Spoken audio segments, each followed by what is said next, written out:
Cachupinha. Portuguese smoked sausage with vegetables. A side dish from Cape Verde. You will need Serves 9 ingredients.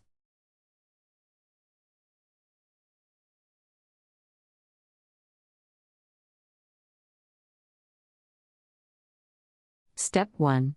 Scrape off the fresh corn kernels into a boiler pot.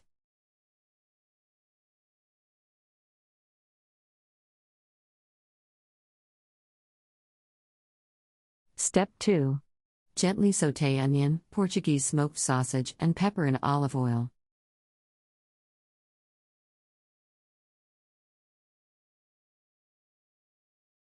Step 3. Add to the corn the rest of the ingredients and a sufficient amount of water. Bring to a boil. Reduce heat and let simmer. Step 4. Prior to serving, season with salt and garnish with chopped cilantro.